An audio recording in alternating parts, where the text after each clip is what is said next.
Retrouvez Ça va chez vous avec Vogelis, groupe Estoria. Habitez comme vous voulez.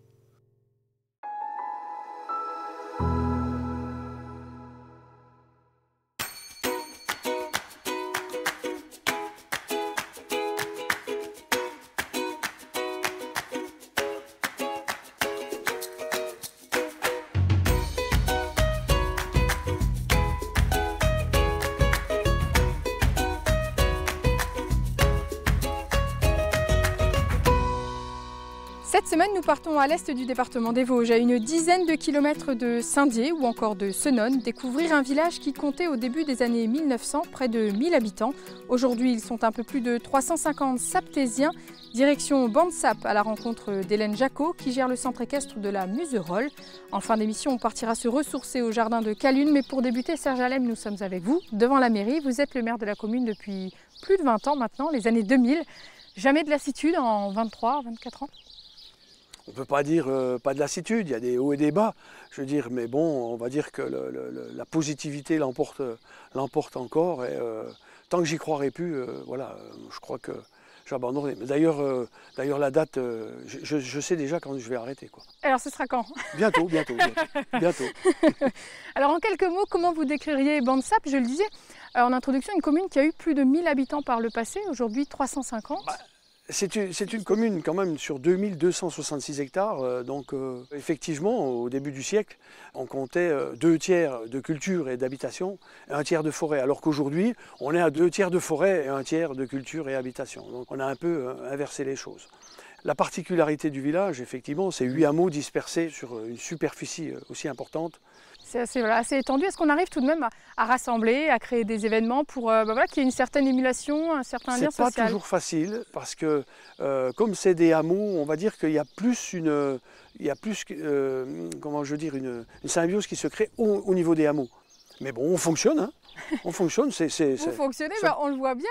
Et d'ailleurs, il y a eu la création donc, de 2 enseignes, 2 petits commerces qui font du bien au village, clairement. Le Fumet d'Alex a été donc le premier commerce à s'installer chez lui. Et comme on avait déjà été titillé par 2-3 doléances de commerce, on s'est lancé dans la bagarre de créer 2 cellules commerciales. Et puis voilà, donc le Fumet d'Alex qui est là. Un boucher, charcutier, traiteur. Voilà. Et puis bon, on a un proxy qui va donc fêter ses 1 an. Les habitants, le conseil municipal, on peut en être très très satisfait parce que c'est un lieu de vie, c'est un lieu de rencontre. Et puis les gens jouent le jeu, donc c'est très très important. C'est un atout pour la commune, clairement. Ah oui, très très important.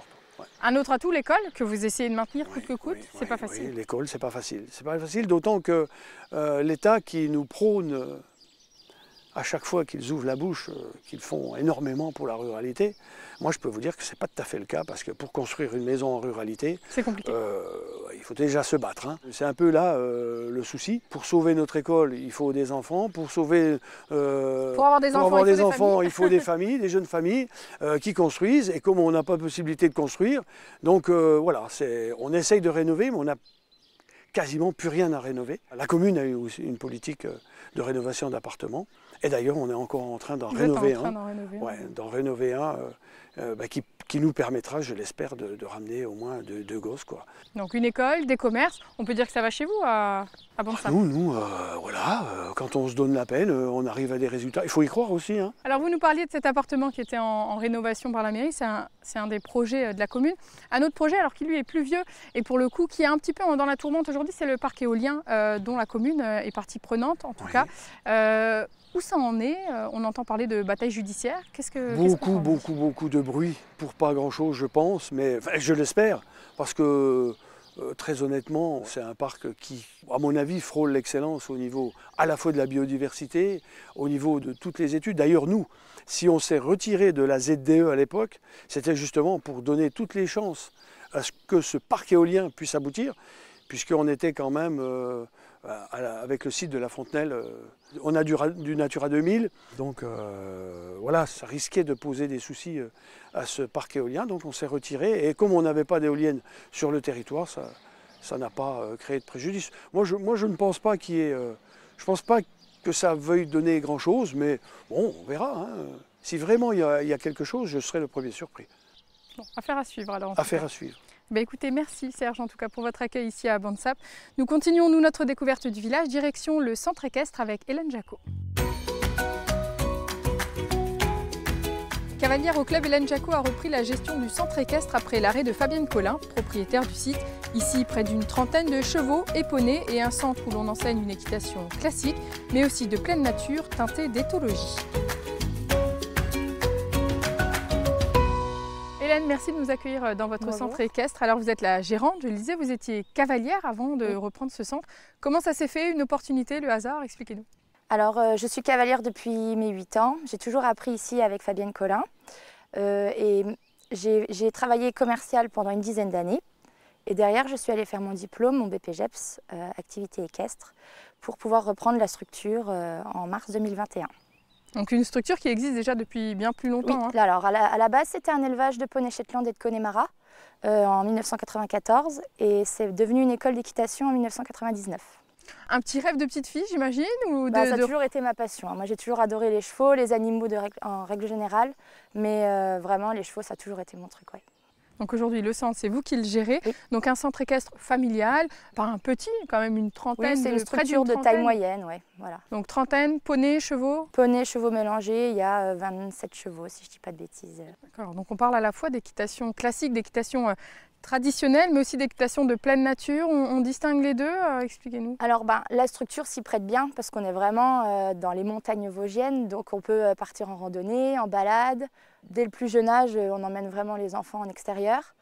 Et puis je fais aussi passer les galops de pleine nature car j'ai sur mon diplôme une option équitation d'extérieur. Alors pas de concours par contre Non, comme je suis seule sur la structure, je ne peux pas être partout, donc j'enseigne et je n'ai pas encore la possibilité de les emmener en concours, mais ce n'est pas exclu que je le fasse un jour. Voilà, dans un petit coin de votre tête. Voilà.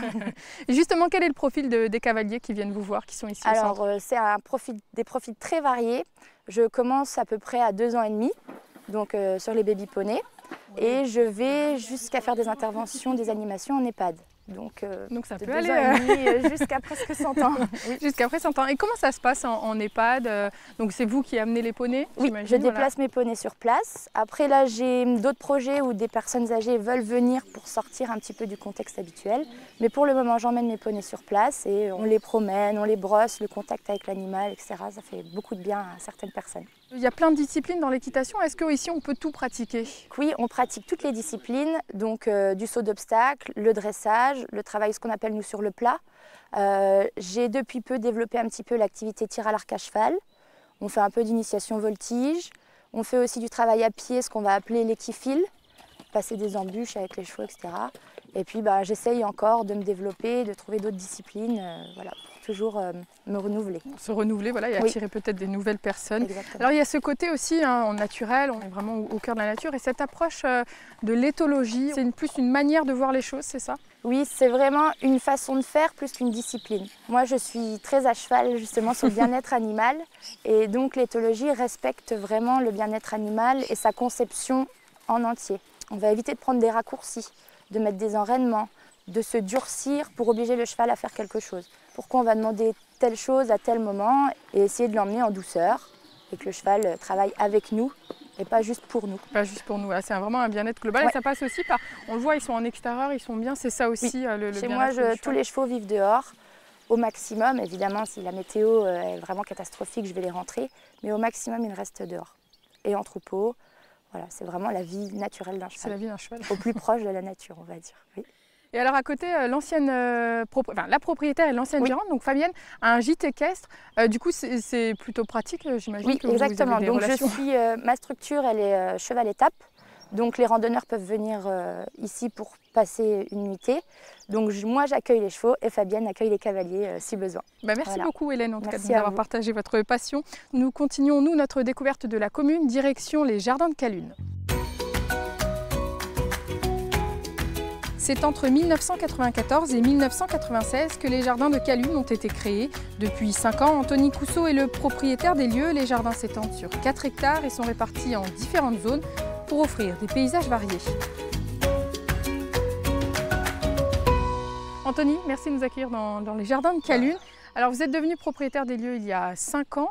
Hasard, opportunité, comment ça s'est fait? Hasard. Hasard. En fait, le site allait tomber à l'arrêt une nouvelle fois. Et donc, du coup, comme on n'habite pas forcément très loin, ma formation de départ était donc dans le paysage. Du coup, on s'est manifesté voilà, pour essayer de redonner un peu d'éclat au parc et puis le faire perdurer dans le temps. Ne pas laisser à l'abandon. Alors des C'est ça. jardins qui ont été créés, je le disais, entre 1994 et 1996, il y a près de 30 ans déjà. C'est ça. Qu'est-ce qu'on sait de leur création? En fait, leur histoire est particulière, c'est-à-dire que pendant la Première Guerre, ici, cette partie où nous nous trouvons en fait, était une partie allemande, hein, et l'autre côté du village était la partie française. Du coup, le village a été détruit à 95%, et finalement, pour sa reconstruction, ils sont venus chercher des matériaux ici. C'était devenu donc une carrière de grès rose, qui s'est transformée même petit à petit en dépotoir sauvage. Et donc, sous la volonté d'un adjoint, début des années 90, fin 80, qui est amoureux de jardin, donc il souhaitait en fait trouver une nouvelle vie à cet espace. Et donc c'est comme ça que c'est né, l'idée d'un arboretum, puis finalement un parc paysager à l'anglaise. Qui est toujours là 30 ans après. 4 hectares, une surface très importante à gérer au quotidien, on va en parler juste après. Mais différentes zones, expliquez-nous un petit peu comment se situe, comment est réparti le jardin. Alors du coup ici c'est un parc paysager, donc c'est aussi bien des collections de conifères, d'érables, que des collections de rhododendrons, d'azalées. Donc on a quand même une grosse thématique sur les plantes de terre de bruyère hein, ici. Il y a 450 variétés de bruyères, dont les calunes. Et puis donc depuis maintenant les 5 années où on est là, on a entrepris aussi les replantations, donc notamment tout ce qui va être bulbes, vivaces et autres. Donc et on travaille sur ces thématiques-là par rapport justement un petit peu aux années à venir, quoi. Alors les années à venir, le réchauffement climatique, comment on s'adapte? On en parle beaucoup, hein. Est-ce qu'on pense le jardin différemment?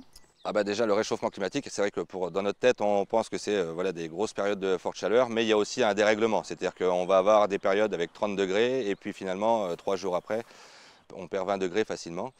Donc du coup dans les replantations ça on l'anticipe un peu, c'est-à-dire qu'on va mettre des plantes moins demandeuses en eau. Et puis après aussi avec des floraisons qui vont être moins susceptibles de s'abîmer aussi avec des fortes pluies ou de la grêle ou des choses comme ça, quoi, puisque c'est des phénomènes qu'on a de plus en plus. Et au quotidien, alors ça ressemble à quoi de gérer un jardin de 4 hectares? Alors vous gérez à deux, hein, il y a votre épouse qui travaille avec vous. Moi je ne suis pas tout seul, hein, du coup depuis le début du projet ma compagne est avec moi. Donc pendant 4 ans on a été juste tous les deux. Et puis là depuis quelques mois on a le petit Jules, un petit apprenti qui est arrivé pour nous donner la main. Et puis du coup qui évolue aussi dans le terrain, quoi. Et on est 7 jours sur 7 ici, donc vous voyez, on mange jardin, on dort jardin, on vit jardin. Et puis après, il y a toute une relation avec le public qui est plutôt sympa, puisqu'on a des gens qui viennent d'un peu partout. Puis après, on commence à voir aussi le fruit du travail entrepris depuis le départ, et avec le retour aussi des visiteurs. Donc ça, pour nous, c'est la plus belle récompense, quoi. On a la chance d'avoir un bel espace, et donc du coup, tout le monde peut trouver son compte. C'est-à-dire que certaines personnes connaisseuses vont être attirées sur des variétés spécifiques, mais même pour des personnes lambda, qui vivent éventuellement en appartement ou autre, le fait d'avoir un espace comme ça où on peut être à l'air, écouter les oiseaux, puisque du coup il y a... Se ressourcer un petit peu. C'est exactement ça, il n'y a jamais de bruit du coup quand en fait les visiteurs sont à l'intérieur. Des projets, faire venir la culture dans les jardins? Oui, alors ça, du coup on a une expo qui va bientôt démarrer d'ailleurs. Donc là c'est tout un atelier où ils sont 40 participants à venir installer des œuvres qui vont être là pendant presque 2 mois. Et puis après on va essayer de travailler aussi, on a la chance d'avoir un nouveau bâtiment maintenant sur la partie haute du parc, où on aimerait travailler quelques thématiques aussi, faire quelques petites soirées sympas, avec pourquoi pas un peu de musique, un petit repas et profiter un peu du cadre, quoi. Mêler les deux, on sait que ça fonctionne. Donc ça a déjà Oui, été testé puis ailleurs. pour nous c'est pareil, c'est un côté sympa, c'est-à-dire que c'est faire vivre le parc aussi par différents moyens, quoi. Eh bien, on viendra découvrir tout ça. Alors merci beaucoup Anthony pour votre plaisir. accueil. Merci à Notre vous. émission est terminée pour aujourd'hui. Je vous donne rendez-vous la semaine prochaine pour découvrir une nouvelle commune. Merci à Fanny et Vincent pour la réalisation de cette émission et à très bientôt.